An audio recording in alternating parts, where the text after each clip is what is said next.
It's number 9. That's right. Hello. We talk about some C.S. Lewis books. Have you ever read the Screw Tape Letters? Demons. I enjoyed them. We actually recorded this episode when Geoff was on vacation in Hawaii. That's how much we love you guys. We don't skip. Nope. We don't skip.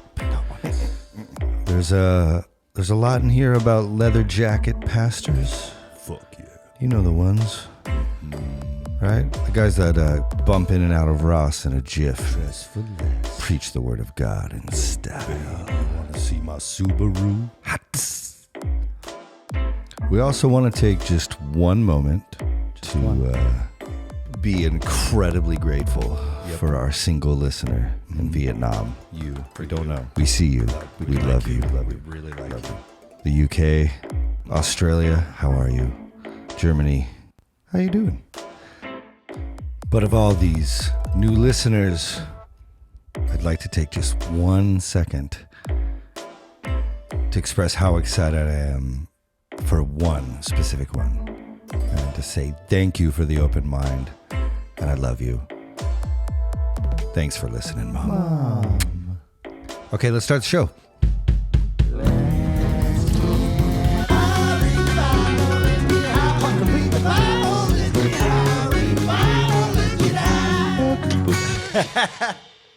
For real. I just pressed record. Yeah, you're in paradise, dog. Yeah, so let me see where I need to record also. Record. Oh, yeah, I'm recording, peasant. Yeah, there is you might be getting some back, of course they decide to mow the lawn today. And I'm out on the little patio, and so it's like you're gonna see our man roll through. And if it's too loud, I can go inside. Just let me know. I think it just shows our commitment. Right? I like that. You're on fucking vacation and we're still doing this shit. Yeah, totally. That's beautiful. So how is it? How's the vacation? This is the longest I've ever vacationed for relaxingly. Okay, yeah. Katie and I, my wife, does everyone notice how Leif and I have our wives have the same name? It's not the same. It's not the same person. We're not a throuple. Because periodically you'll see one of the other walk by in either of our cameras, but it seems like they just go from this screen to that screen. Yeah, but, it's pretty funny. They're both geniuses too. Super geniuses, yeah, totally. But the only thing that's come close to this, we went to Italy, but it was with my mother-in-law. Ooh, how was it? Is it good, mother-in-law? Is like the mother-in-law good? Like, oh wait, I asked that question. We can edit this out. We'll just edit this part out. No, it wasn't very relaxing necessarily, entirely. But this time, right on the other side of this wall, right on the other right, the unit right on the other side, it's my sister and her husband. And then one floor up and 2 doors over are my son and then their 2 sons. Oh, rad. So there's some anonymity. Oh God, there's some separation, baby. That's so cool. It's very important. But it's going great. And we're on the beach. I don't know if you can, let me see if I can, I'm going to put this down for a second and I'm going to show you where we are.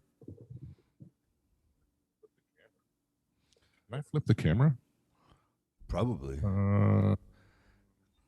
You? No, I can't. But what I can do is, your hair looks amazing, by the way. It's so hot. It's so humid down here. Oh my God, yeah. Is that a fucking trampoline in the ground? Oh, no, that's the grass. Okay. It looks like a trampoline. Oh, it's the table. Okay, There we go. Yeah, dude, right on the fucking. Yeah, totally. You walk over there, and there's a stairway over there, and there's a stairway over there, and you can get to the beach either way. Dude, it's pretty okay. Again. What am I gonna complain to you? No, that's not how that works. No, it's so yeah, it's okay. It was so far so good. Yeah, we made it to, and you made it before the variants hit, huh? You made it right. Yeah, the brothers. Hopefully, we don't get. Well, I was like, fuck, if we get stuck here, will they just let us stay here for free? Oh, I mean, that'd be so killer. It would be. I've got family over there. Never been. Really? Alaska, and Hawaii are my last states of all of them. Really? Yeah. Why'd you choose those last? Well, it's hard to get gigs in Alaska and Hawaii. The only reason I've been Right, everywhere is because gigs, right? And so it's Sure, like, totally. Yeah. yeah. So it's like I've never gotten a gig in these two states. So. The first time I went to Hawaii was doing gigs. We the Shoreline Community College Jazz Ensemble had like 2 gigs at the Oahu Mall, the Rainbow Mall or whatever it was. Also, just like I like that idea of like young Geoff Redding playing in jazz, you know, like with a bunch of nerds. I've seen, you know, like I'm just seeing that picture you posted the other day of like crazy Bam Bam hair, right? Versus the New Record Shave Days. You know, it's like rock and roll Geoff, and like how was it hanging out with all those guys talking about giant steps and shit? Giant steps of musicality, you mean? Oh, isn't that, what's that guy? Isn't it Coltrane? Isn't that his, like, or is it Giant Leaps? His crazy piece every jazz person memorizes? I didn't memorize. I was it was basically the next step from, I didn't know what I wanted. I had to pay for college myself, so I'm like, well, I'm taking jazz band because that's what I know I like. You know, I just spent the last 4 years of high school playing in jazz band, and that was, you know, all the coolest people I met in high school were through that. That's sick. And then, it wasn't, they didn't have a great jazz band, which was kind of okay because I wasn't a great jazz drummer, you know, so it's like it was like just underfunded enough that there was a drum set, but no cases. You know, you could borrow the drum set if you had a gig, and I didn't really have a good drum set. And cool. Yeah, it was okay. Who did I meet that? One of the sax players, John McConan, was playing in a band at the time called Funky Stew. And that was Deja's second band. Oh, okay. And so he's like, dude, yeah, she's great. So that's how I met her. Is I was, the night that I turned, I wasn't 21. It was 1991. It was January 91 because I hadn't turned 21 yet, but my ID said I was born in the right year to get in. And so I went to the Swan Cafe and saw Funky Stew play. And John was like, he was like the sax player. So it's like, you know, it was sort of like knowing someone in the band. Okay. But not entirely, because he's just a sax player, you know. It's like, but I introduced myself to Deja, and that's the first time we ever met. And then the bartender turned out to be Bridget O'Connor, who would later be the manager at Dutch Ned's through that whole mid 90s craziness in Pioneer Square at Dutch Ned's. And I gave her a ride home that night. Oh shit. Because she was standing outside the club afterwards, and she's like, I don't know, I'm getting home. I think she was either pregnant or she'd just given birth. Oh wow. You know, and again, I'm 20, and I'm like, you what? Why? And she's Irish. Okay. And so that probably says a lot about it. You know, well, I'm 20. I'm kind of late in the game, so I'm going to start having babies now.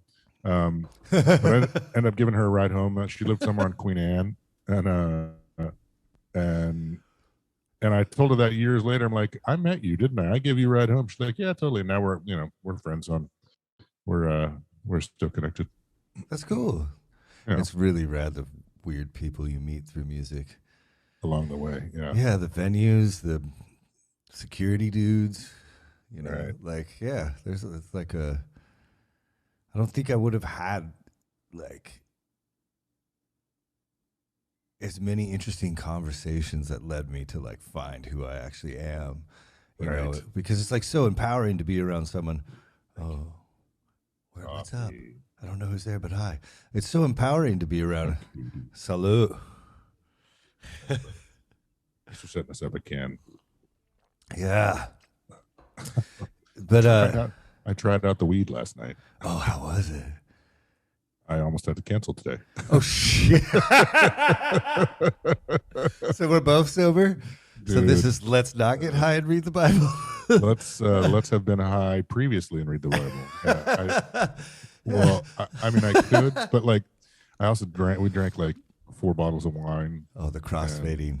Yeah. Yeah. And that was the part that really was like, yeah. So you're like spinning, but every time you come around, about every 180 degrees, you're in love with everything again. Right, exactly. Like I love it. Well, and we've been in the ocean all week, so like my whole world is doing this anyway. Yeah. Like my equilibrium is, it's so funny. Yesterday we were swimming with giant turtles. Shit. And not in an organized thing. We just walked down the beach. Holy shit. There's like, this is cam 2. There's cam 1 up there, and there's cam 3 the other way. We walked up to cam 1. 1 second, pause. Sorry, I heard cam 1. Oh yeah. So we walked down to the end of cam 1. My sister and my husband were snorkeling over there. So we're like, they said there was cool stuff to look at. So we went over there and just, we can walk there. It's like, it's a 20-minute walk from our beach to that beach. And we did, and we got to the end, and we see my brother-in-law immediately, and he's like, hey, and he's like, I look down, and there's this table-sized turtle on this coral. As the waves are crashing over the coral, it's just sitting there and like kind of flopping around and doing turtle things and grazing on this like sea kelp or whatever it is that's grown off the thing. And there ended up being like 5 of them right there. There's like the 2 big ones and the little one. The little ones were are I can't even get it on the screen. The little ones are this big around. Oh my god! And the big ones are like, I can't even do it because I'm not. But it's like they're like a small VW bus, a bug. It's crazy. Yeah. That is, I just saw a video of a huge one walking to the beach, and it was like as big as a car, and I couldn't believe my fucking eyes. It was so crazy, and like people are sitting there staring. Go ahead. What? Don't they live for like 300 and 500 years and shit too? Yeah, they get to be really old. Yeah, in a perfect world. But they do have what do you call that? Predators. I don't know who they are, but I think they, I think they're. my son was like, "Why do turtles have shells?" I'm like, "I think because they're really yummy." I think their insides are very tasty. They're sort of like cotton candy on the inside. That's pretty bad. That's some good parenting right there. Yeah, you can bet porcupines yummy on the inside. Yeah, skunks yummy. Yes, yeah. They must be the most yummy, right? Right. Yeah, I was I got my boys, and so we've been at the beach a lot, and awesome. I was walking from our blanket to the beach the other day, and something fucking got me. I don't know what it stung. I mean, I think so. It seems like it was a wasp. I had to go get it like checked out yesterday because there was a lot of poison in my foot. My foot was changing colors. It sucked. Was it puffing up? Yeah, it was all red, and then like I waited 3 days because I still got some of that immigrant. Right. Yeah, I was just like, my dad's poor. He won't like. My dad broke his back in 3 spots and still drove himself to the hospital. We're finishing the day, then we go to the hospital. Right? Yeah. Yeah. So I was just like, yeah. That's so funny. And I waited. Finally, I got it checked out. I got some meds for it now. But yeah, something got me good. Wow, I'm glad you're okay. Yeah.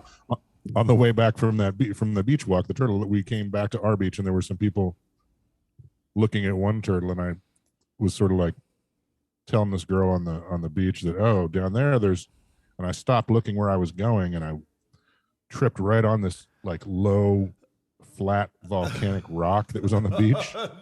And I hit it with my knee, and like I just like for 15 seconds I couldn't put a limb down that wasn't on this incredibly hard tearing rock material, and I'm like, am I gonna die here? You know, and then finally I like got across it. I'm like, and so it's that same thing where it's like my knee is all. I think I can show you that.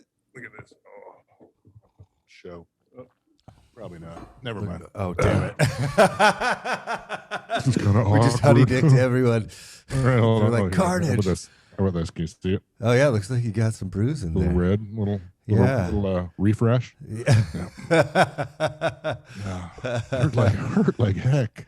Dude. Hurt like heck. Like heck. Yeah, my dad always taught me that good shit. Like, pain doesn't last. And the boys and me, my boys are getting to the age where they're like, I think I'm doing a good job. Like, I'm doing my best. I mean, luckily on one side of it, I got like a really, great ex that helps so much, so it's like, but they have iPads and they have instant gratification and everything's like, they're so smart. Like, they're so smart. They know so much about weird science stuff from these YouTube videos. They know so much about, but it's like everything's instant gratification. And if they bump their knee, it's the fucking end of the world. I'm like, kid. Like my whole face is just like Covered with fucking. I had a scar knife tissue. go through my hand once. Like it's like, like just one time a knife went through my hand. It was okay, Dude, I mean, look, here I am. I mean, yeah, right. It started early. So my dad has built every home we lived in, and the house outside of this cabinet shop where I grew up in my youngest years, where my dad was working to buy the materials to build the house, because he just literally like got a backhoe, dug out, just made this huge house, and so This huge hole. It started with a hole. Got a 12-foot cement wall. He got someone to help him pour, and if you know anything about pouring cement walls, they have these. Not okay. Oh, yeah, it was crazy. So, and I'm 8. I'm young. I got pictures of me holding levels up on stuff for him. Like, Don't fall in the cement. Well, check this out. It gets worse, actually. So I had this neighbor who was older, played football, so I thought he was awesome, right? So I was trying to impress him, and we'd always BMX, but he was like bigger, much. And he's like 5 years older than me. Right. And so they poured this 12-foot cement wall. It was pretty huge. It was for the basement. And, they have these huge nails, these that come out that are like this long. They have like a washer at the end. Oh, yeah, They hold the forms. The forms. Yeah, those big pieces of plywood. Well, the big pieces of plywood go, and then those nails are still there.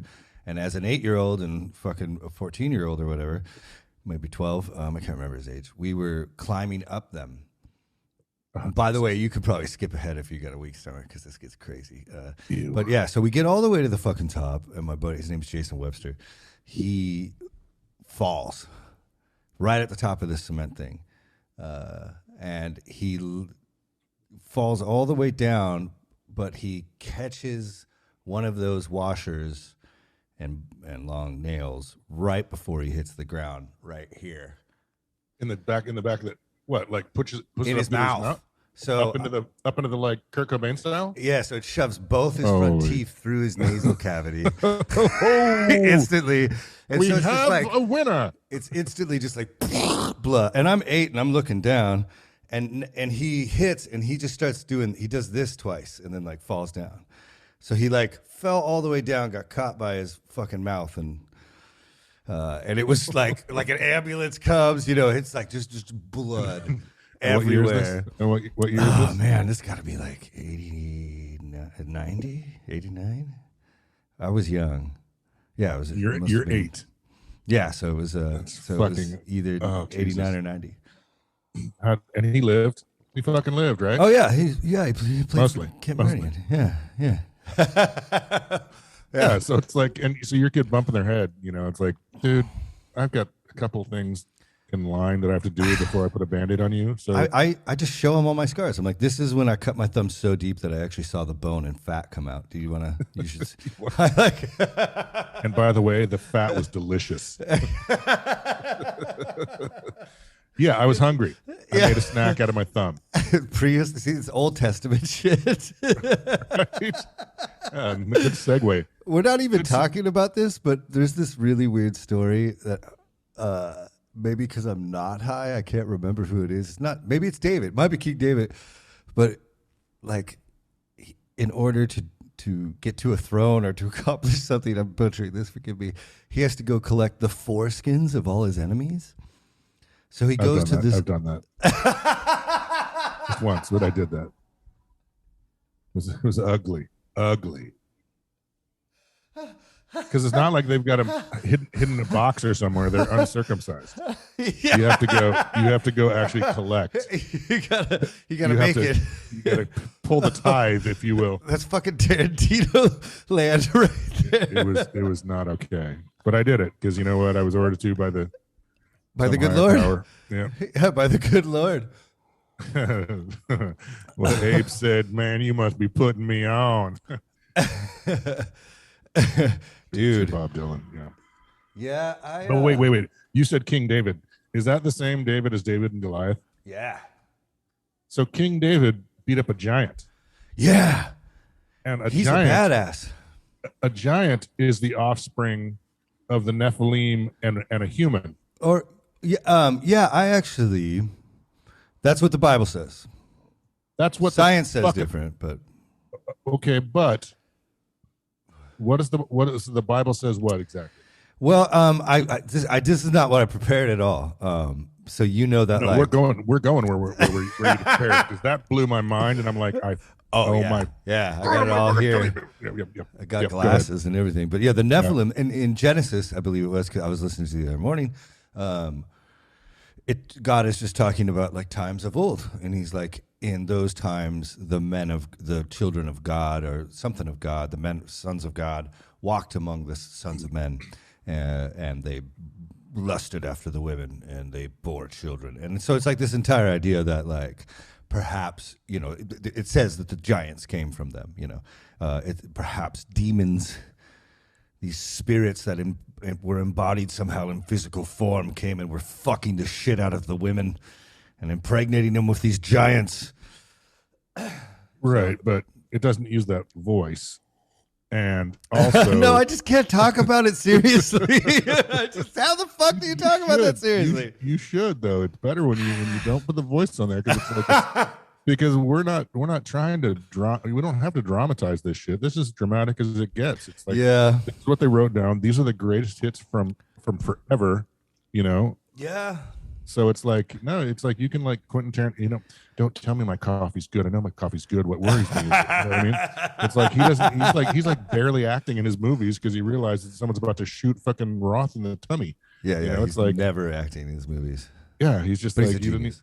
Yeah, totally. So you're the genius that doesn't have to act out the parts. You just know you're the writer. It's just so hard. It's so hard for me to even deal with these issues on any level because of how I grew up. So it's taken me like years to even get to the spot where I can even talk about it. Because, like goodness and hammerbox. Making yourself a better person. Like, you can make yourself so sound in who you are and your environment that you can start making other people's lives better around you. And that's like, seems to be the shit. And that's kind of what I took from my earlier endeavors in Christianity, but that's only one side of Jesus. So turn the other cheek is like one side of Jesus. And there's this side of him that feeds and gives to the people who are in need. And that's the idea of modern Christianity, right? Is this belief in Jesus Christ. Sort of. Yeah, but it's not like it. Now it's in the press. Like, God, I can't believe I didn't send that to you. That's not what's going on. Like, exactly what you've been saying, how the Christians don't read the Bible. Yeah, they cherry pick low hanging fruit to support whatever it is their agenda is. Yeah, and that's it. Yeah, they have a preconceived notion. Yeah, there's no turn the other cheek, and it's more they're no longer they're like what is it, the meek, the meek, right? Well, they're not the meek because they don't carry swords. They just complain. Well, learning about this shit is hard, and unfortunately, it takes time and effort, and most people just want to fuck off, to be honest, right? And but they still want to be right, and they want to go to heaven. And that, Right. you know, whoop-de-doo. That's a beautiful sentiment. Maybe you should have followed it a little bit farther, you know, instead of making TikTok videos about your shallow faith. Shallow faith. I'm like trying to make, I have this weird thing I've said to Kate lately where it's like, when I have interactions with people over the last 3 years, if they tell me they're a Christian, there's only one thing that I know is 100% true about them right at that moment. That's that they don't read the Bible. They've never read the Bible. Ever. Well, maybe they've read one verse in church. Maybe they've read like They've this little followed thing. the Maybe they've Bible. done this. Yeah. Yeah, it's big. You should probably study it all day, every day. God wrote it. Stop reading 50 Shades of Grey. Stop playing Animal Crossing. Get the fuck to work. Right. Get the app, man. There's an app, for God's There sake. is. You can just At least- listen to it at for least Christ's fucking get sake. Dude. You know, Christ, the guy your fucking dogma's named after, and you could like follow along. Follow the It's bouncing ball, would you? Right? And like, and by the way, guess what? I feel like the world would be a better place if people did. Like, Yeah, for how sure. about you just start, like, how about you try to live like Christ? Like, how about you read the stories about him and you try your best to, in any scenario, without any reserve or outcome, try to find the best case, the best thing you can do for not just yourself, but everyone else. The best thing you can do to help. Like, it doesn't say, like, judge this person who is homeless. It says feed them. That's it. It doesn't, there's no stipulation, you know, like, for Christ's sake. Yeah. It's crazy. And then the misinterpretation is, I think, where it goes wrong. Because, like, even Moody Bible College, which is this huge Bible college, they're like, their motto is like, it's not sola scriptura, but it's something to the effect of, like, the inerrant word of God, studying the inerrant word of God. And everyone thinks that there's no errors in this text, because if God gave it to us, why would there be a fucking error, right? How could it get passed down through all these thousands of years and us still believe in it with certainty with our hearts and our minds if there was errors? And that idea gets permeated when the internet isn't around very easily. So a preacher can get up and just say this without having any basis for it. But the unfortunate truth is we have all the original manuscripts that we got the Bible from, and not even a single two words in any of them agree. Like, the stories agree, the morals agree. Like, you can feel pretty good about, like, the overarching theme of what was trying to be said is pretty much intact. But between them, there's so many errors. And I found this one this week that fucking blew my mind. And Okay, so again, like we've been saying that these things are like the greatest hits passed down through time, and what you're saying is each one of these, like, the song is the same. I'm not going to say that because I am. The song remains the same. You're welcome. The tune is the same, but you got people doing different renditions of it. You know, the structure, the tune. Unfortunately, I would, in my experience and my knowledge of this, I would say the song completely changes. Well, you were saying that the message, like yes, it changes, but like the message, like when you have Bruce Springsteen doing Blinded by the Light, and then you have Manfred Mann doing Blinded by the Light, completely different songs, same message. Agree. Right? So what I see as, and maybe I'm wrong, you know, I definitely could be wrong, but I see there's this, if you look at history, you can actually figure out who Jesus was. If you look at the Gospels, you've got to remember, like we're saying, it is these hits that change. But those stories, those people write, I think they actually took this person, Jesus, and distorted everything about him and made their own faith out of it. I don't think Jesus would be a Christian if he was around today. To benefit themselves, to line their pockets, literally, like most of them. Anyway, so yeah, you have this thing you told me yesterday. And I'm just like, fuck all of you. You fucking Catholics, you fucking Christians. I swear to God, if I ever. And this is the part where what are we supposed to do about it? You know, it's like, so go ahead. Talk. Go ahead. We need to talk a lot about it. We're talking about it. Leif and I were talking yesterday or the day before, and he's like, dude, there's this thing I found while I was listening to the Bible again. And it's just like, it's the whole ball game. It's like they're calling, it's like, it's not even, dude, you tell them. Yeah, okay, so this is so cool because, you know, and again, I hope, you know, if someone's offended by this shit, whatever, because like, Good. yeah, whatever, but like, Fucking I don't mean to good. be, I'm just trying to figure all this shit out too. So there's this verse. Well, let's start even with a more interesting idea. There's these 4 books of the Bible. They're called the Gospels, and they are the stories of good news about Jesus Christ. They're these where all the stories, all the sermons, all the miracles, everything about Jesus and his life that we know comes from these stories. These stories were written very, very, very 35 to 120 years after the death of this person, Jesus. At least 35 years. Yeah, and Because yeah, as we've established, yeah. as Christ was rising into heaven, he's like, hey, you guys, I'm just going for some smokes. I'll be right back. And then me and you will go beat up the bully down the street, okay? For real. And then he never came back. Never. He was the first deadbeat guy. Yeah. Well, and that will be fun. I've got a lot of notes on this, but like the people that wrote the Bible were actually under that impression too, that they were living literally at the end of time. So when Paul's writing these letters to his churches, he actually does believe he's at the end of time. But this mistranslation that I found is even weirder. So in these books of the Gospels, one of the problems with the person of Jesus is he's not born Jesus Christ, or Jesus of Nazareth. He was born in Nazareth. He's not born in Bethlehem. Okay, and the Old Testament said that the Messiah was supposed to be born in Bethlehem. And here's the thing. If you were a Jew living at that time, guess what you had? The Old Testament. And guess what you got to go to, like the market, or not really the market, like the street corner where whoever could read would read these scrolls aloud, okay?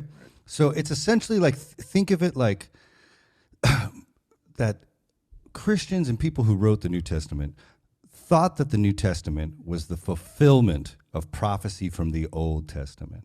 And Christians nowadays point at that and say, look, this is where a prophecy that was said 4,000 years ago was fulfilled. But how easy would it be for someone that has a book to like prophesy about what's going to happen? Like, you get what I'm saying? So they're reading the book and they're like, you could conflate that to anything. You can embellish. I mean, you're going to be able to accurately fulfill that prophecy because you're going to find where it fits and make it work. Now, Jesus isn't from that place. He's not from Bethlehem. So how the fuck do the people reading this book at the time reason with this? Because they know they're supposed to be Bethlehem. Well, two of the Gospels, Matthew and Luke, have this story, have this narrative of a census that takes place. Okay, and so this census. Are you telling me that the census is all made up? Just to like that's like a reverse engineering a Bethlehem birth. No, this is. Are you kidding me? 100%. This guy. In the manger. Well, so how does this guy? That's the whole thing. Again, and we haven't even gotten to the fucking annoying part. Oh my god! So not only are Jesus Christ. Yeah. So the census. God will smite you.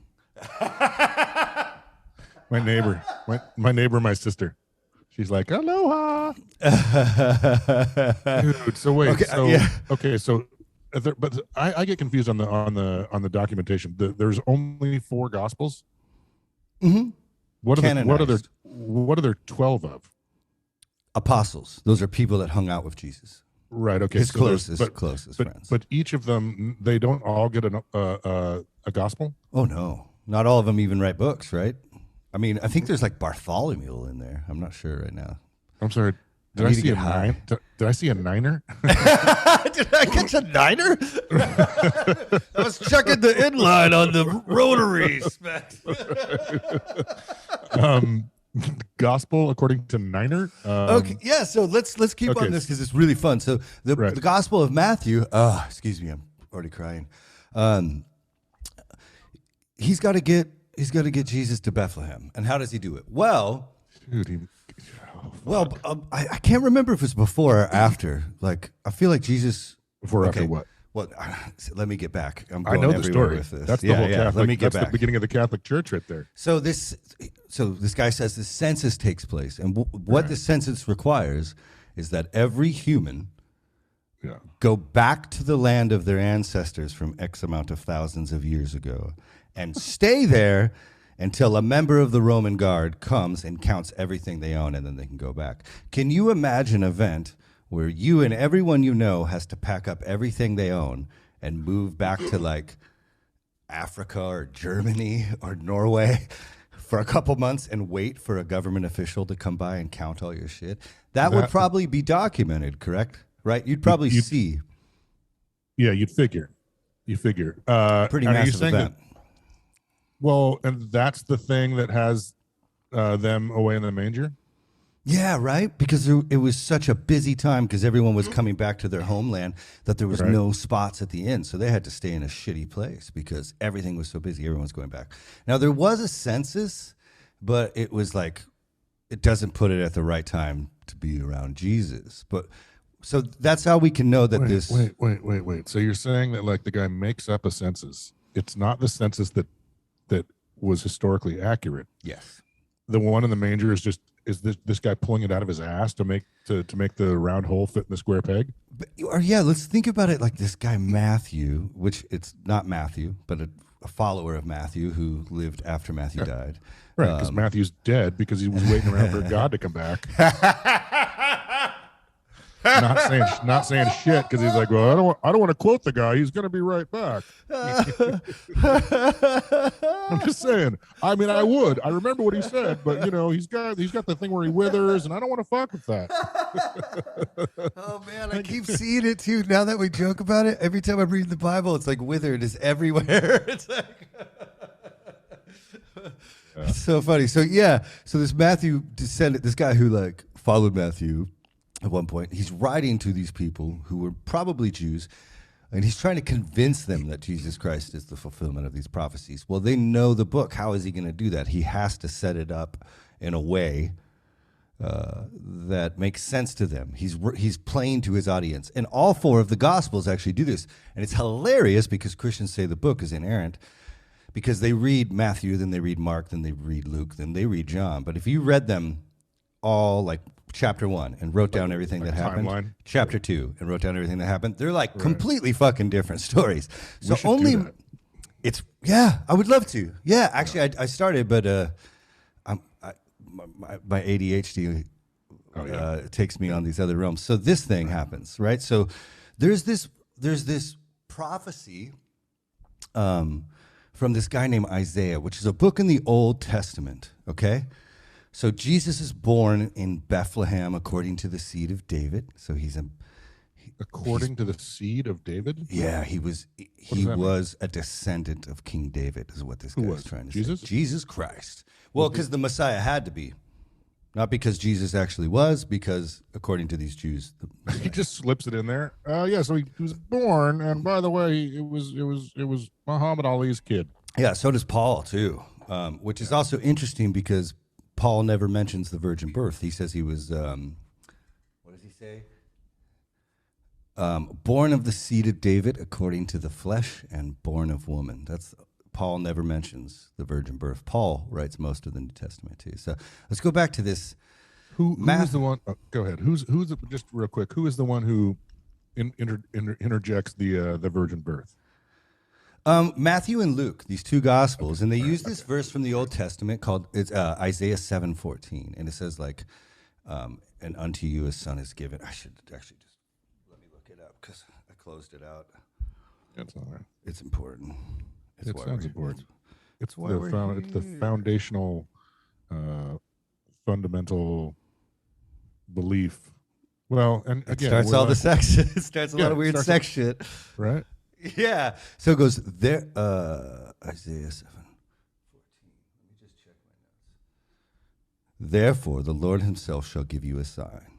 Behold, a virgin shall conceive and bear a son, and she shall call his name Emmanuel. Okay, so now that is Isaiah in this wartime, talking to a king.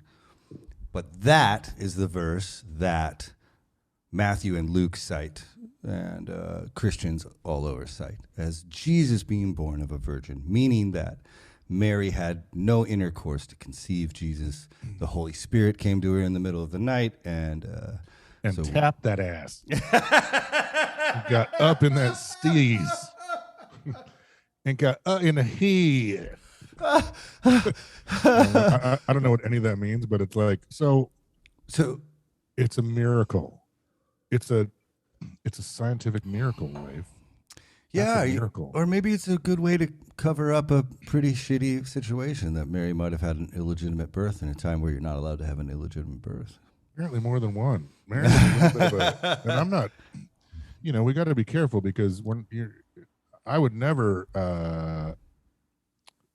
what a horrible time for Mary to be alive with a bunch single with a bunch of kids and no man. I'm so happy that she made it into the story at all and wasn't just like killed somewhere or sold as property or whatever. But it's just the go ahead. Okay, yeah. So here we go. Yeah, because inside that there's this in that verse right there, there was a word, virgin. They use this word, virgin. Okay? Behold, virgin shall conceive.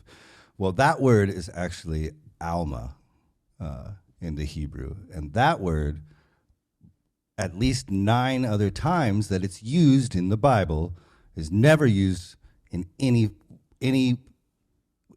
direction towards sex. It only means young girl. It means innocent young girl.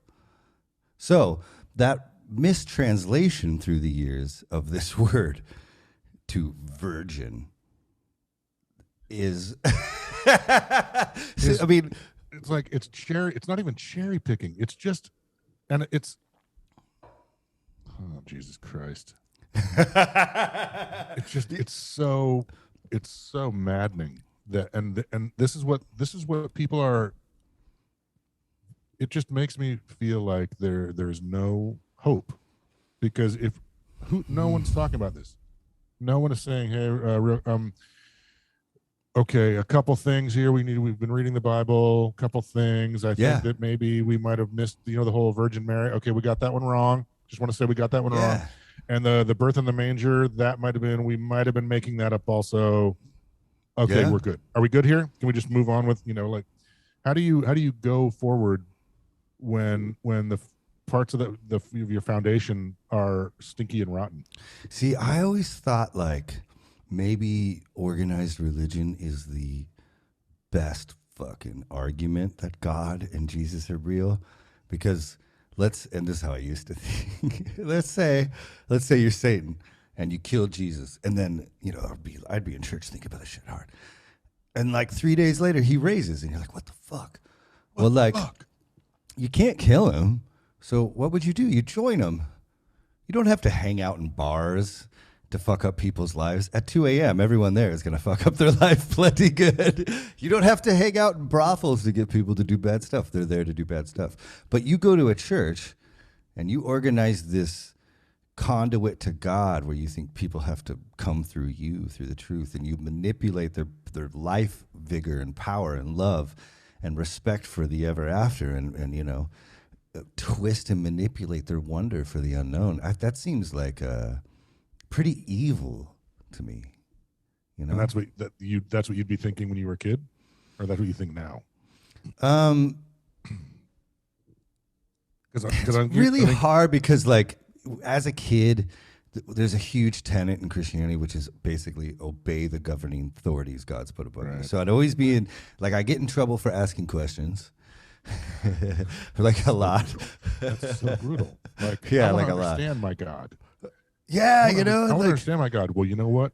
Fuck you, little kid. Yeah, you don't get to. The pastor would just be like, Leif, Enough with the queries. Yeah, so You. I actually thought that was like a sin. So I would work really hard at whenever I bumped up against something the Bible said that I disagreed with, I would be like, well, I'm wrong. And I need to work hard to figure out how to, Right. yeah. So it, a lot of these feelings started at those young age, even though I was like a devout, complete follower, and like, I that's why I try not to talk too much shit. Cause, I really loved Jesus, and I really loved like singing worship songs. You with had a people. relationship with him. You had a relationship with this person who lived, 2,000 years ago. Well, and I feel like I you studied still do. Isn't that Yeah. funny? Everyone No, thinks no, I'm not a that's- Christian. No, I don't think that. I think, how can you not, these are the songs you grew up with. This is the fabric of your childhood. And if I was going to talk, whenever I want to talk about God, I ask you. You fucking have read the books. You've got the information, and I don't have the motivation, or wasn't forced to. To do what you did, and I mean, every Christian should be like you. Oh, Seriously, it's like, if the world was full of, if Christians were all like you, their world would be fine. well, see, there's like this. So my buddy Geo, we've been buddies forever, music guy. He works at the Dream Center down here in LA, and I always say he's the only Christian I know. All he does is feed homeless people. All he does is do good shit. All he does is help. He's never negative. He's always positive. He's always nice. He's always loving. He's always honest. And it's like, that's the only person I actually see like Christ living through. Like everyone else is arguing about like theologies and dogmas and, well, this verse says this. Well, really, you're sitting there fucking trying to make yourself look fucking awesome, and you're a moron that hasn't studied it. So maybe you should just fucking study it. Oh God, damn. Or just skip studying and just go out and help someone. Go be selfless. Just live it. Yeah, I mean, again, I'm sure that most people that I grew up with think I'm a Satanist. They might be right, or an atheist or something like that. But yeah, those are the people we're trying to talk to right now, really, because it's like you can't. First of all, you haven't done the work. Mm-hmm. Second of all, if you do the work, you'll realize that the foundation of what you're wrapping your life around is faulty, and there's just no way around that. It's like you don't have to give up your relationship with God. You don't have to give up everything you think, but you do have to have an open mind and think for yourself. That's what you have to do. That's what you do. Yeah, I mean, I try. You do a really good job. Fucking my cheeks are about to get red. But like, yeah, I think I really experienced when I spent so much time in churches, and you spend so much time in like Christians' homes after services and just talking. And I used to love it. In Russia even, after every church service, you just go have some borscht and like hang out, and you try to figure out what God's about. With all these people in living rooms, and I like that because it's kind of like the way Christianity actually started and was. But when you get into that, you start noticing that most humans are reading small portions of this Bible and taking it out of context and using it to justify whatever they want. And that seems like the first commandment broken to me. When you shall have no idols before me, you shall have no other God than me. Well, if you think that in 2021 that your congregation, your pastor who bought that cheap leather jacket at Ross and is now walking around trying to be cool on stage with the lights, they've got it right. They know the original Greek, and they've studied these stories and timelines and know this. You think like, what the fuck? No, you're lying. You're lying, and you're using God in this horrible, disgusting way that, of course, no one wants to be a Christian right now when they've had experiences with people like this. Like, have you ever seen Justin Bieber's pastor, the one that fucked up? No. Oh my God, it's so ridiculous. You need to just look him up right now. Okay, all right. Yeah, he What had did he a. do? But I wanted to get back to the thing you said about. Okay. And I can't remember if you said it was when you were a kid, or if it's what you think now about, about Satan and what his path would have been once you realized you joining couldn't the kill church. Christ, joining the church. But like, you know, I think that it's the first thing he would have done is done away with the mystics and changed the ceremony from hallucinogenics to alcohol. That sounds And once that's done, the rest rots out on its own. exactly because it's There's all no- you don't- egotistic. Exactly. Yeah. You're building a foundation that's going to rot. You know, it's like it isn't really about internal anymore, about knowing God internally, or, you know, like spiritually coming to even with what's out there, what is and what isn't, you know. Once you get past the psychedelics, then there's no and is that really loud to you? No. Okay. No. I hope it doesn't fuck us up, because the guy just started mowing again. Okay. The grass looks amazing, by the way. But you know, once you get away from psychedelics, and unfortunately, women, once women are out of the equation and not allowed to, it's just done. You're like, there's only so long before it's inevitable that what you have now with Christianity, you know, is laziness. It's laziness. It's not even evil.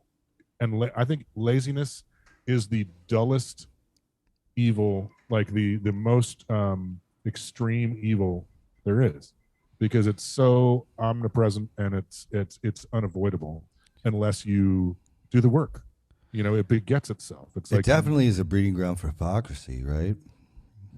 You know, and then, you know, part of the thing is well, most people are just trying to read the Bible and do what it says. Well, it says these very contradicting things. It talks about killing people who don't believe, and it talks about turning the other cheek. It's definitely, the more I read it now, it's, and people always use this, well, for the time, it's very woman forward. Well, for the fucking words it uses, it's very misogynistic. For the fucking words that are in there that you're supposed to be following. Like if you're a girl posting TikToks about Bible verses, like how can you do that? How do you justify that according to 1 Corinthians? Like it says you're not supposed to you're not supposed to speak. You're supposed to learn at home from your husband.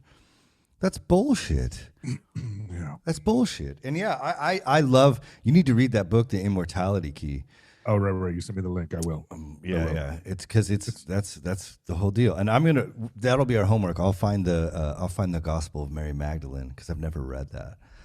And I didn't even know it was a thing till recently. So it's like, I don't know. And I feel like a lot of this isn't funny because it's so sad. It's like, and every time we do this, I get to this point where I'm like, the book is a bunch of bullshit.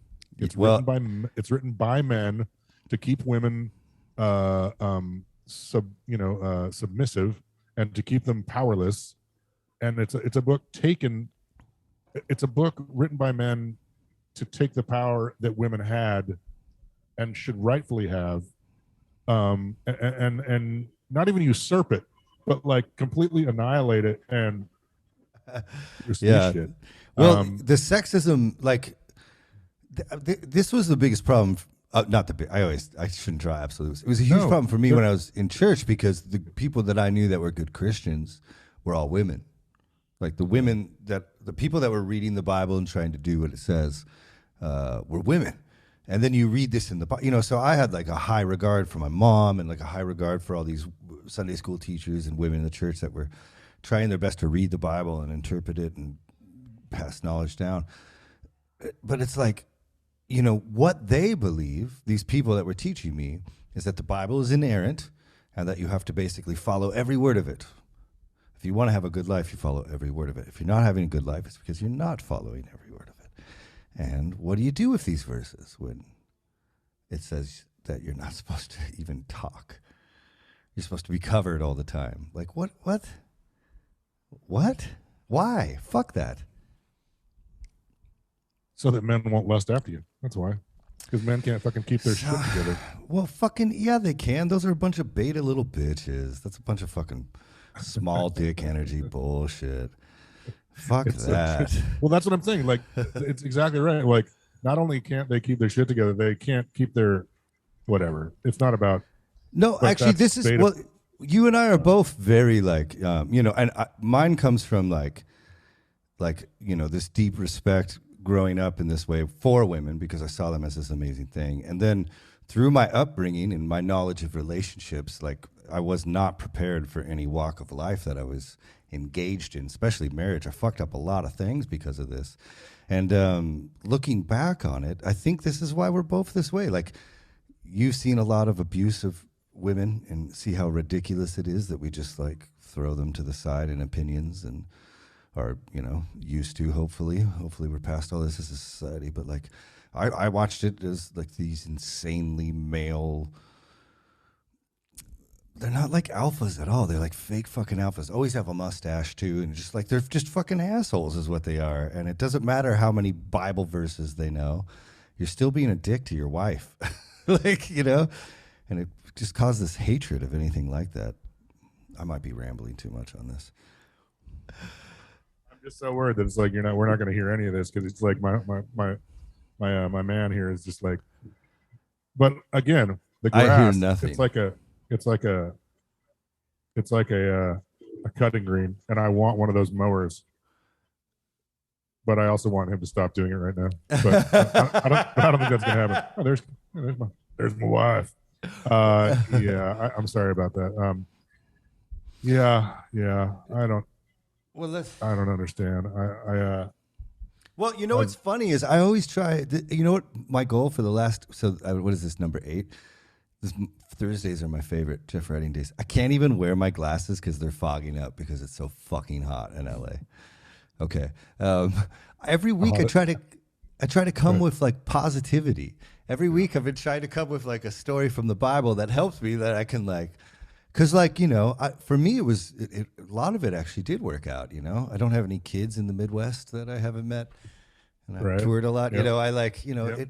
A lot of it actually helped, and so I'm trying to not only be like, hey, here's this fucking misinterpretation and here's this bullshit, but as I'm preparing for these like positive stories, I keep bumping into these blaring problems, and like it's foundational. Foundational missteps. Like, God, dude. You're just going to be laughing so hard when you edit this because I was. Yeah, I don't hear it. I think that's a really good directional mic. It must be. Yeah, okay, that's fair. I hear a little bit, but do you know who C.S. Lewis is? Have you heard of that guy? Say it again. Who is it? C.S. Lewis. I think he wrote The Lion, the Witch, and the Wardrobe. Right. Yeah. He wrote this book called The Screw Tape Letters. Have you ever heard of that? The Screw Tape Letters? Yeah. Oh, it's cool. It's like, this is like, I think he's just fucking with me now. He's just like making passes, right? It's so hilarious. It's gonna get worse before it's better. It can't get worse. He just I think he's gonna run out of grass, and then he's gonna have to start mowing this fucking cement. I'm gonna mop your lanai with my mower now. Is that cool? All right.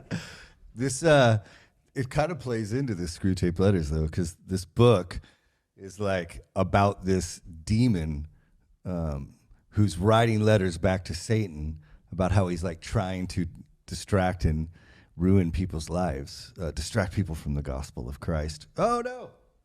Fuck! It's okay. This is happening right now. I can't hear you. Wait. What? Oh, the demon got you. Satan's fucking with you. That's what. Okay, so like, it's always like it'll be like this guy writing a letter, this demon. He's like, this man was on his lunch break and he was pondering eternity and God. And then I reminded him about how he needs to go get shoes next week. Ha ha! And so like, misdirection. Look over here. It's a million stories like this. It's like people living their lives when they could have done something right and they choose a different path. And so like every time this kind of shit is happening, like all these mishaps, I'm always like. It's the spiritual. What is the Matt Damon movie? The committee, the something committee, the something department, the complaint department. Like where I don't know. He's a politician. He's being kept from this woman by the powers that be because Oh, come on. I don't know it. Damn it. It's great. It's but like every time I'm turning down a street and like there's the garbage truck there, so you got to back out, and then you go down and try to do the next one. There's like somebody got hit by a car, so you got to back out. I'm like, oh, somebody's trying to, like, the powers that be, the gamekeepers are trying to keep me from getting to where I'm trying to go. For real? Because maybe somebody. Oh, I can't believe I can't remember the name of that movie. I'm so sorry. It's not Dogma, is it? No. It's Jesus. It's the Matt Damon movie with whatever her name is, the woman who. Never mind. I won't come up with it. But it's the complaint department. You'll if you like Google Matt Damon and complaint department, this movie will come up. It's something about whatever. Wow. we can edit all that out, Leif, okay? No. I love that we're just going to say this. I'll move my mouth. I'll go like Alex Jones' life is a subscript written by Hillary Clinton. And you can just like put in the real words.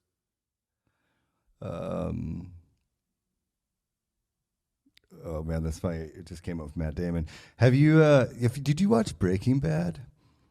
Oh yeah. Do you remember there's that guy that comes in a little bit later who's got like red hair and he's like got a baby face? Fuck yeah. But dude, so my in-laws call him other Matt Damon. They're like, yeah, it's got that actor, the guy that's not Matt Damon. But because he looks so much like Matt Damon. He's so good though. He is, He's but so good. I don't even know his name. All I can say is not Matt Damon now, because like he looks exactly like Matt Damon to me. And what's funny is like he was in enough things that I almost knew his name, but now I'm only going to know him as other Matt Damon. that'll be that you just like slipped underneath what I used to know. Yeah. Sorry, whoever he is, because he's brilliant. I love him. Yeah, he's I'll great. watch Yeah, every for movie sure. you make, dude. But Yeah. We're on our way through Better Call Saul right now. Oh, it's so good, huh? Yeah, well, I didn't know it was still going. Yeah, and he passed out the other day. Yeah, had a little heart attack. Stop with the hamburgers. Jesus Christ. Yep. Yeah. Exactly. Getting old is weird. Yeah. You don't want to see him, do you? You don't want to meet him yet. Just take it easy. Take it easy with the diet. Yeah. Yeah. How do you fix religion let's not even say the world. Yeah. You know, because religion. we live here now, and like, you know, we have all these needs, like the homeless population everywhere is skyrocketing, period. Yeah. Like go outside, you'll see it. Yeah. And like with how hard these last 2 years have been on fucking everyone needs psychological help right now. Everyone. Yeah. So like, isn't this the time for the church to rise up? And it's not. Why is it draws up even greater walls? And they're like, if you don't believe Trump's here to save the world from pedophiles, you're wrong. And then this other person's like, if you don't believe, you know, it's like we draw these political and social bullshit walls when Jesus just has to give. So like, we need the fucking church right now, and it's nowhere in sight. I think that we need to start a church, Leif. I do. I agree.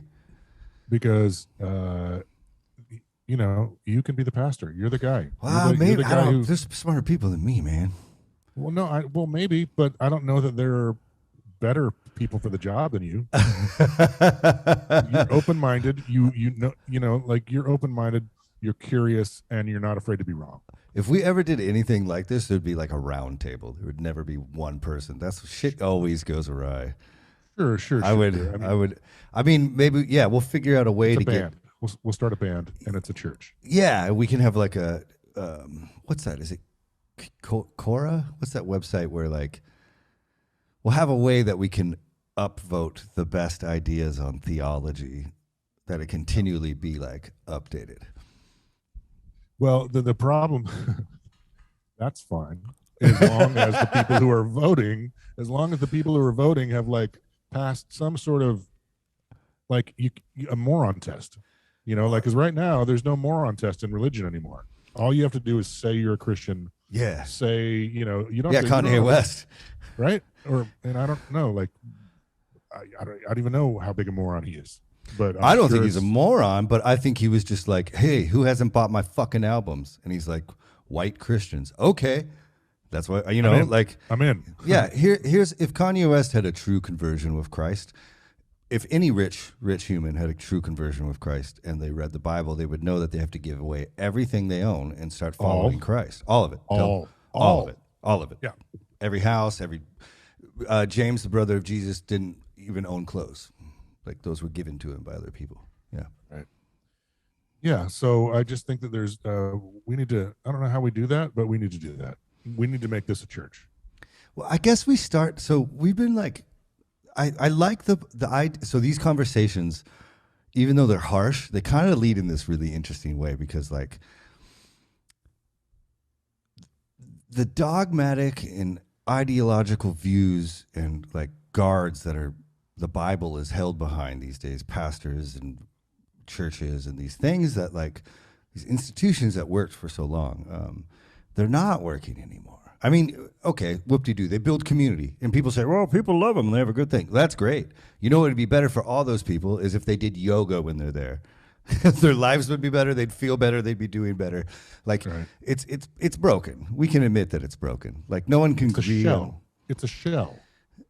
You know, like it is. It does have it has the facade of what it was meant for. Yeah. But what's happening inside is not there. There's nothing happening inside. It's just like a money machine. So like when I went through all these hard years, and like messed up a marriage and like did all these, just the hardest years of my life.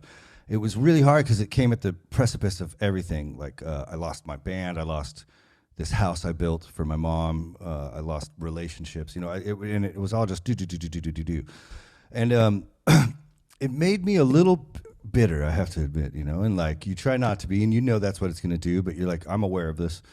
And it made me really angry about the Bible. And it made me like really angry about the Bible.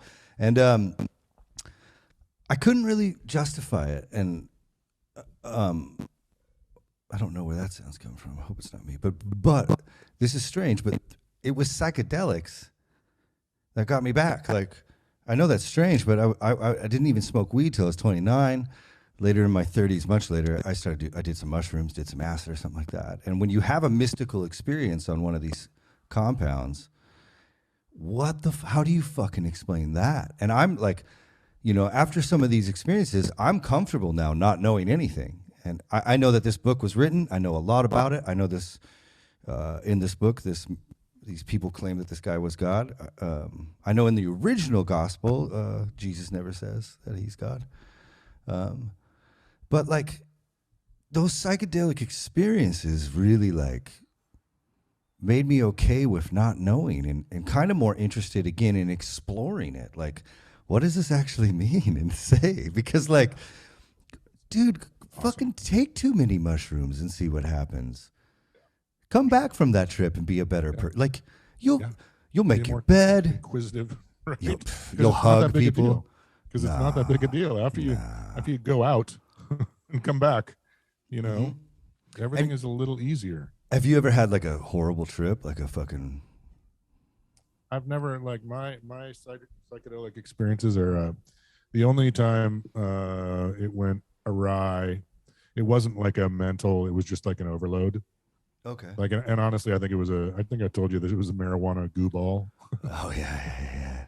It's just like, that the psychoactive that that takes over when you eat marijuana. Yeah. Mm-hmm. Is exponentially stronger than THC. Yeah, it goes through your liver. That's why you can get so much higher. And for so much longer. And so like I've never had like a negative, even that experience where I was just way higher than I wanted to be. Yeah. It wasn't negative. See, but I have a theory about that. Yeah. I have a super theory because you don't lie. Right. Yeah, you don't lie ever. You're like maybe a little too honest sometimes, right? Try not to. Well, I think if you have a bad trip, it's because you're lying to yourself about something. And when you get on this compound, you can't do that. There's no lying over there. And so you have to start facing the fact that maybe you're an asshole, or maybe you were mean to your friend, or maybe you didn't or pay whatever. Whatever it is, it's whatever, waiting for you. and so that's really funny, because like I remember one of the first times I did mushrooms. I was living on a couch over by Northgate by the community college, and there was this path you could walk to where there's the couple of trees. There's like a little tiny green belt between the freeway and North Seattle Community College. It's still there, I think. But I was out there and I was like, oh my God, this tree looks so sad. Oh man. You know, it was right by the freeway. And then there's these sticker bushes, and like and you know, they're like the leaves on the sticker bushes are like, you know, illuminating with the wind. You know, like the light, you know, like, and so, and that illumination is like, I'm seeing, you know, like it's, I'm seeing things in it. Okay. And I realized that one of the things that I saw made me really uncomfortable. And I'm like, no, I didn't just see that. Oh. And then I was like, what are you talking about? Don't be a dick. Of course you just saw that. And whatever that means is what it means, but you did not see it. Don't be that guy. Yeah. Don't get all like, oh, I couldn't possibly have seen that. That might mean this or this. It's like, no. You saw that. So what does that mean? You're not lying. Even when you're over there, you're not lying. And that's the path out of shit. If you're in evil, if you're in the upside down world in your life, psychedelic or in your real life, you just stop lying instantly about everything. And it takes about 6 months to 2 years. Then it all will be fine. Right. It was really interesting, and I've never forgot that. Like, you know, I've never that realization that you can't. Well, you can. You could be dishonest with yourself. You're totally allowed to. Yeah. You can do whatever you want. The brain is yours. It's your car. It's your engine. You know, you can run it drive oil. You can crash it into things. You can do whatever you want with it. You can think it's nicer than it is and not treat it well. You know, or you can just. You can be, but if you're honest with it, hopefully it will get you where you need to go.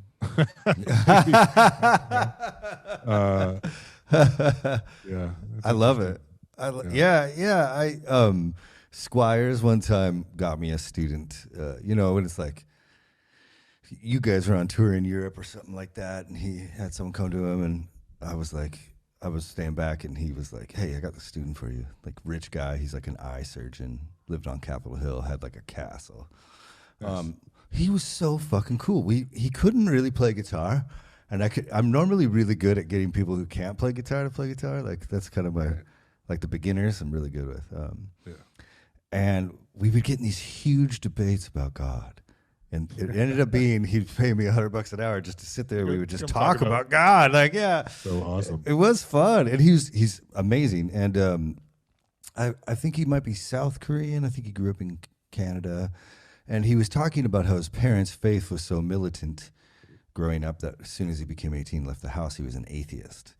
And then he's successful. He has this practice. He's accomplished in his life, and he wanted to be religious. But he couldn't. Like, his brain could not get past the facts. Like, you know, and he would have these, he would say he's sleepless, and like, he was actually, this is like 2006 too. So this is a while ago. And like, studying on the internet, and he started reading that mushrooms, if you've had a psychedelic experience at least once, only once even in your life on mushrooms, statistically speaking, you're more financially set later in life, monogamous, happy, and spiritual. And so the last lesson, he came to me and he was like, "Leif, you know, I've really like enjoyed these. Like, I know we didn't play guitar ever, but like this has been really fun. I really love this, and I really appreciate you sharing your view. You know, because I was still pretty fucking Christian back then, and I really appreciate you sharing your views. And you know, from what I've read, I feel like these, would really benefit your life. Like, if you take these, I think your life will be." He shows up with mushrooms for you? Yeah, and he's like, "I grow these myself. These are grown in my house." Yeah, and I know, right? Well, check this out. So he goes, "So here's the deal. You need about 8 hours and you can't be stressed or in a not healthy mindset, because that can be amplified over if you take these. And I was like, I hadn't smoked weed yet, but I was like starting, I was hanging out with you guys and everyone, like, hearing all these different points of views. They've had time to marinate. I'm like kind of at the spot this guy's getting at. And I kept him in my guitar bag for like a year and a half, waiting for 8 hours of free time and to not be stressed. And it never fucking happened. Like, I was always gigging. I was always teaching. I was always trying to make a record. I was always stressed out of my gourd. And I they went bad. They like crumbled when I opened the bag. So I'm so bummed out that I didn't get to have that fucking experience on those things. And I bet they were good ones too if you grew them himself. Guaranteed. Yeah, the first time I did mushrooms was with my old bass player. It was way later in life too. I think it was like 35 maybe. Yeah. And go ahead. It's just so funny how like you keep saying things like, and then I started hanging out with you guys. But it's those people that are in your life that you, I don't know if like aspire to be like, or aspire, like when I was a freshman in high school, there were 2 full jazz bands and all the coolest guys in school were in band. Like the valedictorian of the 1983 school year was a tuba player and a trombone player in the jazz band and the marching band. Like, so all the guys that I knew were the coolest dudes, and they were, and they're talking about how smoking weed is amazing. And, I had a couple other older friends who were just like, oh no, psychedelics, man, they're the way to go. Oh shit. And I just wanted to it's not that I wanted to be like them. It's that I trusted them. Mm-hmm. And I trusted that they're not trying to fuck with me. They're like, and I see how they are, and I want to be like that, or I think that, or I see the path they're on, and I think that's a valid, that's, like you got to go down some path, and it's usually shown to you by someone that you either, maybe you respect, maybe you don't, maybe you're forced down the path, maybe you get to choose it yourself. But in it's like that's what I keep thinking every time you're like, and I started hanging out with you guys. It's like, well, I totally relate to that. I just wish it would have happened for you, like, when you were 16 instead of 30, instead of 26 or 36. But but I don't mean, I'm not like, I'm so glad you are exactly who you need to be. You've lived the life that's got you here, that we get to do this. And it's like, that's not what I mean. I don't mean like, I'm so glad you have your path. It's like, damn, it's just such a, you've had such a challenge. Yeah, it's been hard. And look where you are now. You're fucking living in Santa Monica by the beach, and you got your guy, and you got your girl. Working my ass off. Living right, and then we get to have these talks, and it's just I really, really appreciate you, man. Well, it's true. Like, how else? Okay, so like, how else do you figure anything out unless someone's been there before you? And like, I used to like Joe Rogan, Duncan Trussell, Mark Maron is my guy. Like, I love Mark Maron, but like those podcasts introduced me to conversations about religion.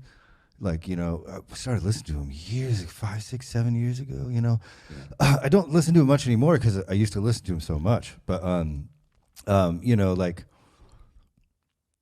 Megan Phelps was on there once. Do you know who this girl is? Who is that? She was a member of the Westboro Baptist Church. Do you know what the Westboro? The guys that hold up. Yep. And I was working construction as a painter, which, if you know anything about construction, that's the shittiest job you can get. that and roofing. It's so hard. Yeah, it was so. And I had this schedule for about 3 years where I was gigging at least 4 or 5 nights a week, plus doing that all day, plus teaching, plus the kids, like, because that's what I had to do to survive, and it was fucking hard. And like listening to this podcast at work, painting, at like 4 o'clock in the morning, and this girl is talking about like getting out of this belief system, and it was through Twitter, because she believes the Bible this way. This is what she was taught. So you go out into the world with this knowledge and you start expounding it to people, because my job as a Christian is to make other Christians. I'm to evangelize. So I'm lucky because all my friends are fucking rock stars, and I get to go hang out and talk about Jesus with like all my rock star friends.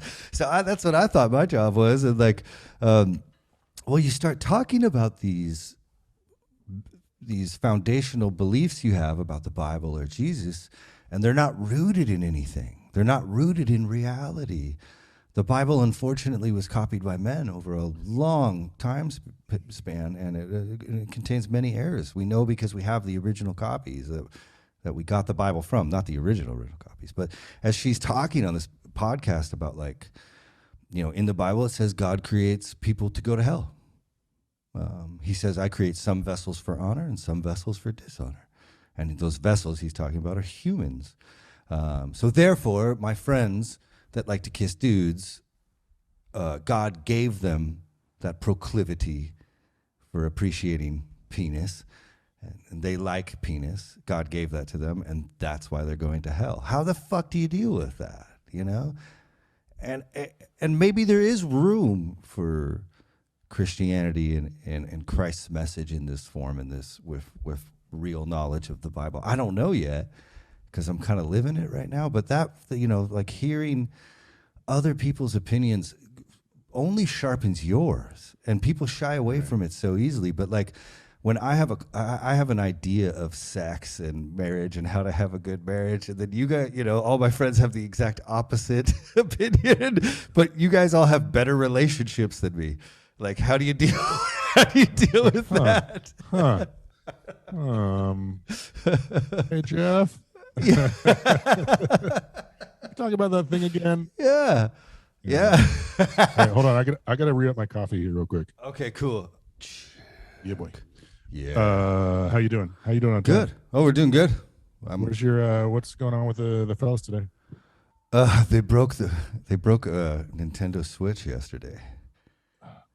Yeah. Fuckers. Dude, they are like On purpose? No, luckily they're really good kids. Like, you know, like I was freaked out about parenting because my life was kind of a mess when I had all the, you know, but like,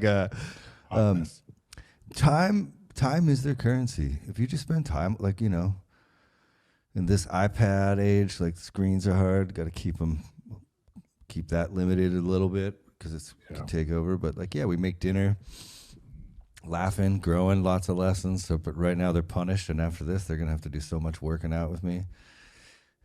What's the punishment for breaking the Switch? Cleaning toilets all week if they want to watch screens. Is that because they broke the Switch? It's because my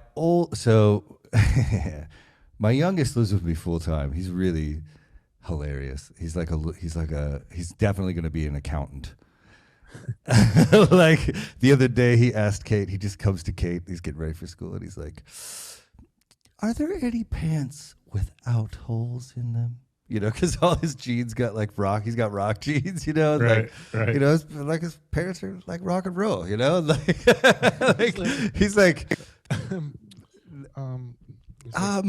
know, and yeah, he's he's so cute, and he's 7. Yeah, go ahead.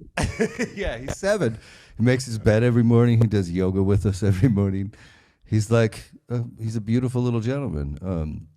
Awesome. And my oldest is basically the same. We're both kind of spectrum-y, but like, he's such a sweet, rad guy. Well, my oldest, after he broke the Switch, he came up with the great idea that they were going to find a repair shop and get it fixed before I found out. Were you like online? Yeah, I don't know how.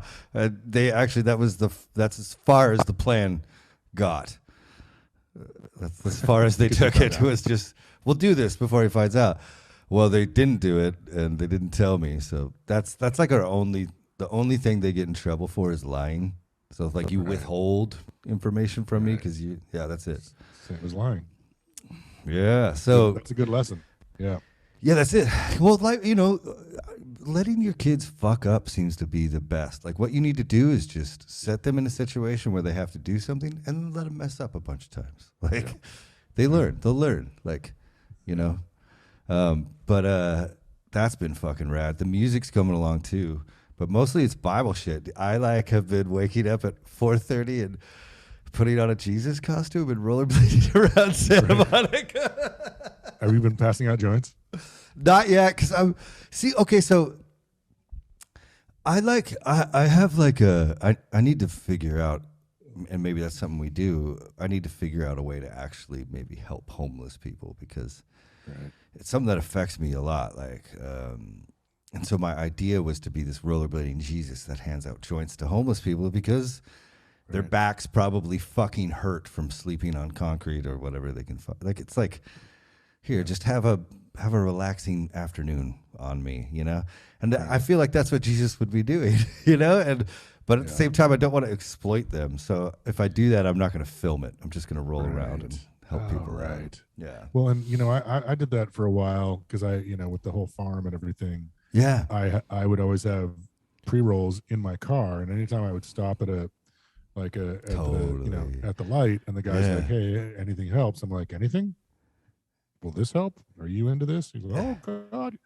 But my son was like, is not super down, because he was like, "Yeah, you're giving him drugs?" I was like, "Well, yes, but so it was sort of a conundrum for me." I just can't. I mean, yeah, it's what other issue is, okay, so like I'm walking the beach. I walk the beach every morning, sometimes at 3:30, sometimes at 3, sometimes later, but like sometimes early. And the other morning out there was a 22-year-old kid, probably some young African-American dude. And he's just screaming at the top of his lungs. Oh, by the way, it's also profusely downpouring, which doesn't happen here much, but it is like more than Seattle, just tropical. And he's just screaming. I can hear him from miles away. He's just like, I need attention screaming.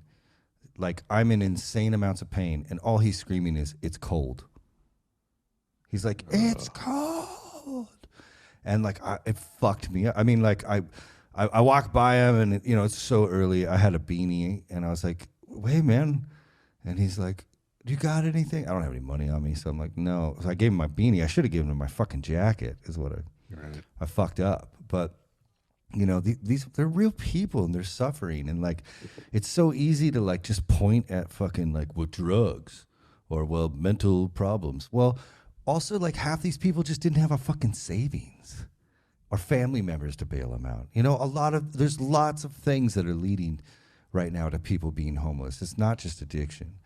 It's crazy. So, dude, so I had to go to the doctor yesterday for this foot thing, and like I've taken this like almost year-long sabbatical from podcasts because like I love them and I can listen to them all day, and then your brain's just, I kind of feel like I'm trying to like limit my mental diet, like make it, so I'm just studying what I'm interested in, just like finding courses on that. Well, I broke that fast to listen to this. I don't even know her name because I just randomly picked it. This Korean woman that was on Joe Rogan's podcast. Have you seen this Korean person popping up on everything? Maybe. Dude. What's she say? She's... Just recently? Yeah. I don't know. I listened to it. She escaped from South Korea? Or North Korea? Yeah. North Korea. Yeah. Oh, I need to listen to that. Yeah. Oh! Dude, she was talking about how like, so the hospitals and there's no electricity, everything's so underfunded. The hospitals will use like one needle for everyone. And so like you really don't want to go to the hospital, and then everyone's so malnutritioned that like there's just dead bodies everywhere. They're always everywhere. And then the rats will eat the eyes out of the dead bodies, so all the dead bodies will be eyeless. And then there'll be little children chasing and eating the rats that are eating the dead bodies, and then those children get sick and die and get eaten by rats too. And I was like bawling my fucking eyes out, waiting for an urgent care. Is this her? Is this her on Rogan, or does she have her own podcast that you were listening to? This was her on Rogan. Yeah. Right, okay, Yeah. I did see that, and God, there's just so much to listen to. I totally know what you're saying, because I used to listen to Rogan all the time. Yeah. And then it's like I stopped, just because it's like, how many hours in the day can you listen to? You could do a lot worse than listen to him all day long, have conversations with people, because he's so good at having a conversation. Yeah. But at some point, you have to get on with the rest of your life. Because I don't want to listen to the snippets. I want to listen to the whole thing. Yeah. You know what I mean? And so, Yeah. and then when I started doing the other podcast, it's like, well, You don't have time. now I sort of can't really. Yeah. Well, and you don't want to like, you know, he's the first guy that would say go start your own podcast, but it's like it's sort of hard to, if you fancy yourself a conversationalist. Oh yeah, you don't want to boost from him. Yeah, be a biter. Isn't that what they used to say in the MTV days? What's a biter? Someone who steals like raps from other people. Oh, right. Yeah, exactly. Where it's like, you know, and he asks a lot of the same, you know, like there's how many questions is there to ask? You know, are there? But I totally get it. That being said, there's so many back episodes that I want to listen to. But that was obviously the most recent one I saw, and I totally need to listen. It broke my heart. I didn't know, and to like not just that, but like, you know, like the amount of rape and sexual abuse this woman had to go through. That's just like, you know, you can't go to the police in North Korea if you're a woman, you get raped. That doesn't happen. She talked about seeing a 14-year-old who was so malnutritioned that apparently your skin gives way and all his organs were out of his body. It's so heavy. It's so fucking heavy. And I'm just sitting there with my foot all swollen, like waiting to get it all cut open for 3 hours, like just like crying my fucking eyes out. Like I couldn't, like, it was so, and like, this is now. This is happening now. And that's what he says, that it's the most intense interview he's ever done. Oh, he did? That's the little snippet that I was like, oh, okay. Put that one on the top of the list. I don't even know if I finished it. It was so, and I mean, just like, apparently, like, the North Korean government, when she got out, part of the stipulation, the people that got her to South Korea, was that she had to become a Christian and a missionary. So they make you go learn about Christ and read the Bible, and then you go and you have to pass tests about it, you know. So once they know that you're going to spread the word, they don't take you there. They tell you how to get there. Right. So you have to walk across the desert by yourself. But like, she didn't, she doesn't know. She's never seen a map. She didn't know about Africa. She thought everyone in the world looked like her. And apparently that North Korean family used the Bible, but they make it about them. So like, I don't know, King Jong-un. They were Mary and Joseph. Yeah, they're like, that's like, he's sent by God he's Jesus. And so like the story was easy for her to understand, because she's like, oh yeah, it's just like what we were taught. It's Dave. Yeah. Well, it's Dave that fucking Christ. It's that 5 foot fucking tiny asshole who's like 340 pounds while the rest of his entire country is starving. Right. The fuck. Wow. All right, I gotta go. Okay, that's where we're ending it on anger. Well, so like what I'm going to try to do is I'm going to try to find something positive to bring. Like there's so many good morals, but like Jesus Christ, right? Like I'm going to try this week to like not bring a misinterpretation, to not get like look, I don't think there's a problem with that. It's like we need to create our own boat. We're not shooting holes in our own boat. We just need to create our own boat. You know, it's like, and at some point we'll have people who will like put it all together and put a timeline. Like, I don't think you should shy away from, dude, young girl as opposed to virgin. Yeah. You know, or the fucking, well, we need him in Jerusalem. We need him in Bethlehem. Yeah. How about census. Census. You know, it's like that sort of shit. It's like I think the first thing we do, like this whole like, maybe we'll realize it one day when we get to the eye of the storm. Yeah. That like this whole, we're going into this, like at some point we'll be traveling out of this storm. You know what I mean? But first, I think we have to get to the center. And I think that's going to be a really like challengingly negative experience. Probably. Well, I mean, I don't really agree with any of the pastoral elites in this country, or You know, I mean, what's that? Joel Osteen. There's like a hurricane happening right outside his church, and he won't even let people stay in his megadome. Like, I don't care how much you smile. Like, you have a fucking helicopter. Get fucked. There's homeless people. People are dying in the world, and you've got a helicopter to get back and forth between your little fucking church service and your house. Get fucked. Sorry. I don't care how much good you do. That's the exact opposite of Christ. Religion is not a career. You know? It is for people who are scared of getting a job. I'm just saying that, like, it's not this, you know, like, it's not like being a stockbroker. You know, it's like, it's not like, oh, he's just really good at it, and that's why he has so much money. He's just really charismatic, and that's why he's such a good preacher, and that's why he has money. It's like, no, he's got money because he's stealing it from people under false pretenses. that he's stealing people's money under the pretense that he can help them go to heaven and save their soul, which is a crock of shit. You know? And do you see that ripped guy right there? Yeah, that's Justin Bieber's pastor.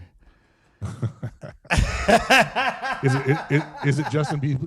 Is it Justin Bieber's personal pastor? Well, okay, so here's the one thing. I don't know how it happened. Probably because he's really, really good at singing.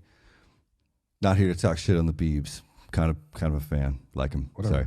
So he's not his pastor anymore because he got caught cheating on his wife last year. So he was hanging out with Justin Bieber, telling everyone that he was a sports agent. And he was fucking all these girls. So he got in trouble, got fired and shit. Cricket. I just feel bad for him because, like, the fact that you have to lie and be like, yeah, I'm a sports agent. Like, I thought you had the most important job in the world. I thought you get judged. I'm God's conduit. You get judged double. Yeah. Yeah, like you get judged double if you're a pastor, if you're someone. It says, the Bible says, it would be better for a millstone to be tied around your neck and you thrown into the deepest part of the ocean than lead a little one astray. So that's a pretty hefty warning. Somebody get a millstone. Somebody get a millstone. That's where we end it. We're gonna need another. We're gonna need another millstone. Yeah. Okay. Good one. I like that. Yeah. Yeah. I will. I'll be back in the 206 next week. Oh, see. Look at this commitment, though. We did it sober. We changed times. We do it on vacation. Hungover and sober. Yeah. All right, brother. Well, I love you. I love you, man. I look forward to next Thursday. Sounds good, buddy. But